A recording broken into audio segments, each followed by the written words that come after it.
Hi everyone, welcome to The Handling Ways where we explore to elevate your life. So today we are going to dive into something that's everywhere. The shiny object syndrome. Whether it's goals, material things or decisions, this pull to something new and exciting, this is what we all face. But is it really what we actually need? And that's what we are going to explore in this video. So let's break this down. Shiny object syndrome is that urge to chase something simply because it's new. It doesn't matter if it's flashy product or a new goal. This constant distraction can derail us from what truly matters. Trust me, it affects every part of life.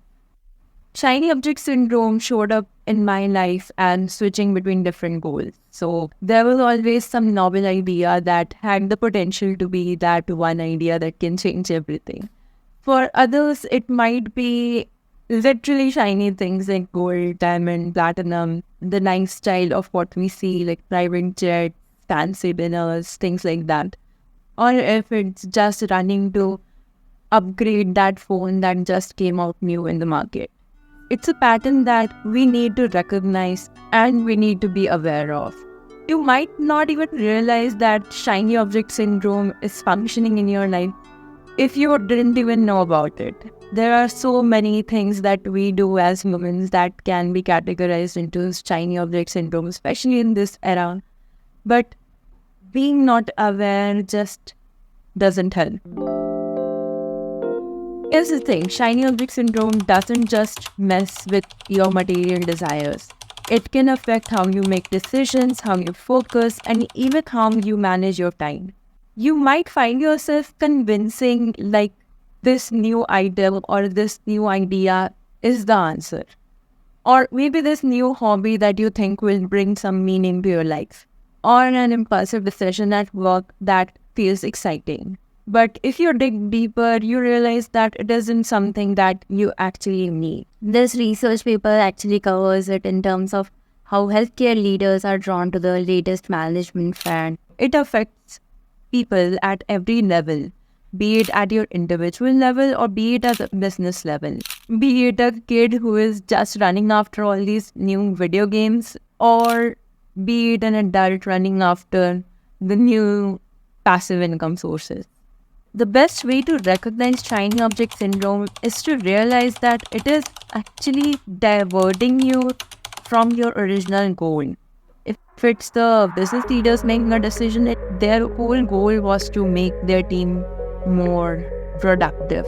Say this organization need to train their leaders, but they are actually distracted and focusing on this new software that will change the game for them.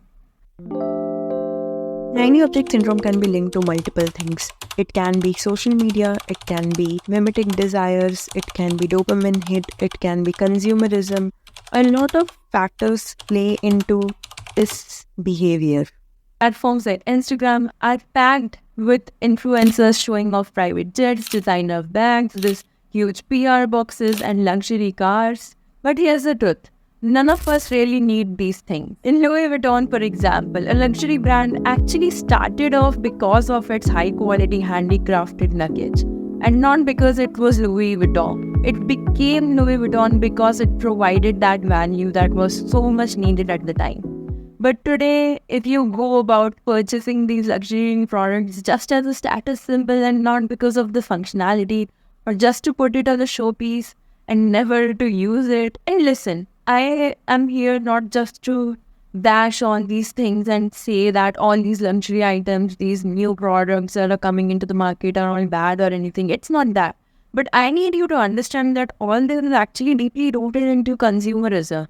I'm all about buying things that suits your lifestyle or buy what makes you happy and what fulfills you and buy what is worthwhile for you.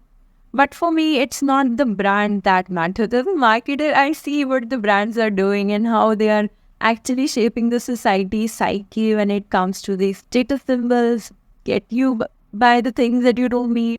But for me, it's more about the quality of the product.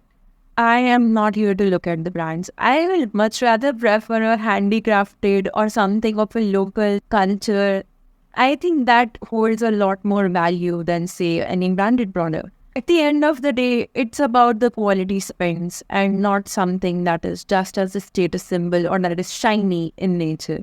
We need to buy things that are actually true to its value and not just the flashy label and packaging that brands put on it and the influencer constantly feeding you that you need it. A lot of this comes down to what's called mimetic desire. It's not an internal desire, it's something we pick up by watching someone else. Now, this is when influencers come into picture and also your friends flaunting a new product. Our brain tricks us into thinking that it is something we want it to. All this is fueled by dopamine hit. That excitement that you feel when you get something new. That's dopamine working its magic. For many, the rush of something new is like the rush of an addictive drug. And again, it's dopamine being notorious and playing with your head, rewarding you for something that isn't going to last as much. Now, it might be lasting you, say, a couple of days, or it might be just instantaneous till you have that thing in your hand. But with dopamine, here's the catch. It fades away fast. After that, you switch to the next shiny object to chase.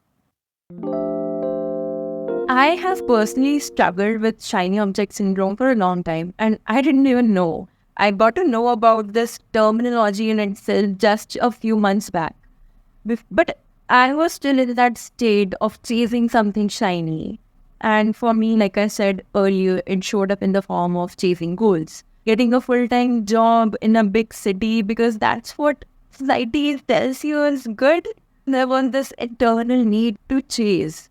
And that's how I knew that this was a shiny object syndrome making the decision and not something logical. But for others, it might show up as material possessions. Now, that can be jewelry, that can be that new fad or that new fashion trend. Making these decisions based more on the excitement of it and not just to fulfill your actual needs and internal desire.